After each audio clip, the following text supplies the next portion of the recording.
And welcome back. Did you know that your oral health can offer clues about your overall health? Well, joining us via Skype to talk about how your teeth can impact your physical well-being is the author of The Hidden Epidemic, Restoring Oral Health One Smile at a Time, Dr. Kourosh Maddahi. Hi, Dr. Maddahi, how are you? Very well, thank you. Thanks for being with us here. It's really an honor to have you. Thank you so much. So first of all, I wanted to thank you for sending me your book. I can't wait to really dig into it and really start reading about it, but I have read a few things about it. So let's get right to it really initially. I know that the Hidden Epidemic talks about the connection between your oral health and your whole body health. Can you explain that a little bit more in detail, or? Yes, of course. I've been a dentist for 28 years, and I have seen certain trends developing, in particular the last 10 years. I'm going to give you a couple of examples. Okay. So a patient would come to my office, they would have bleeding gums.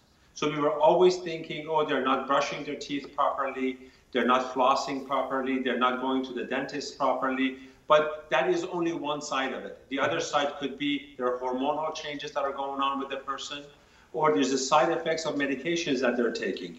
So that could be another way that we can connect the body and oral health. Another example is people are having heart disease.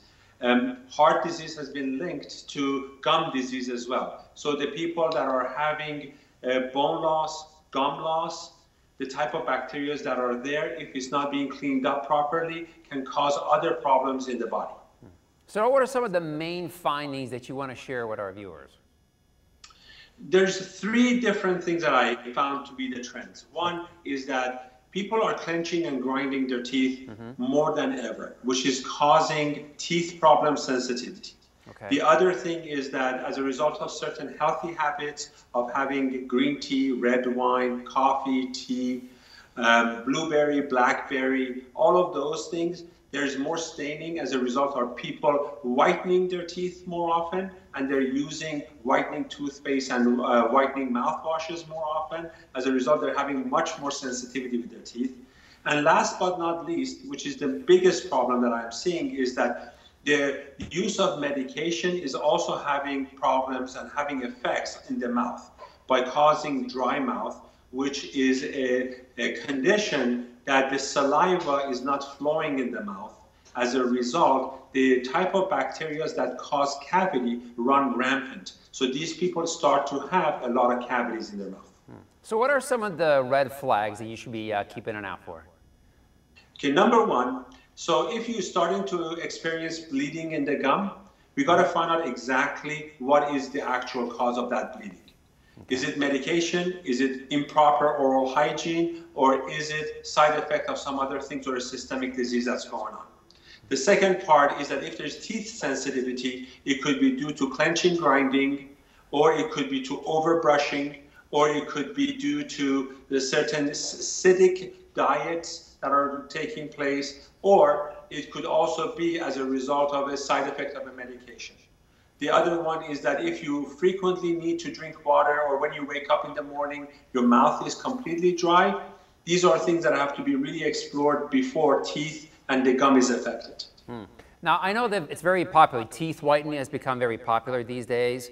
Are there something, should you really be careful with that? I mean, I don't know the intricacies of it all, but what are some things that people really need to pay attention with to get their teeth whitened? Right, okay, so the main ingredient in all of the whitening products is hydrogen peroxide and baking soda. So the in-office or the whitening gels, they all have some sort of a hydrogen peroxide in it. Hydrogen peroxide is okay if you're using it once a week, or you are using it twice a month in a toothpaste or in a mouthwash. But the main problem is that people are using it on a daily basis. Now, the whitening gels also have hydrogen peroxide. What hydrogen peroxide does, it has an oxidizing effect. And what it does also over time, it tends to break down enamel and cause a lot of sensitivity. So you have to be very careful as how often you're using these types of products. Okay, well, we're almost out of time. Really quickly, do you have a website where people can get more information about your book? Right. It's called drmaddahi.com. There is something about it there, and also on oralessentials.com. I have also created a mouthwash that has sea salt in it and essential oils and aloe vera juice and ways to whiten your teeth naturally that you can find out about it on oralessentials.com. Well, Dr. Maddahi, thank you so much for being with us, and good luck with the book, and let us know how well it does, okay? Thank you so much. You're welcome. And from a great smile to looking your best, up next, celebrity stylists Ali Levine and Anthony Pazos show us how to look good on a budget. Stay tuned.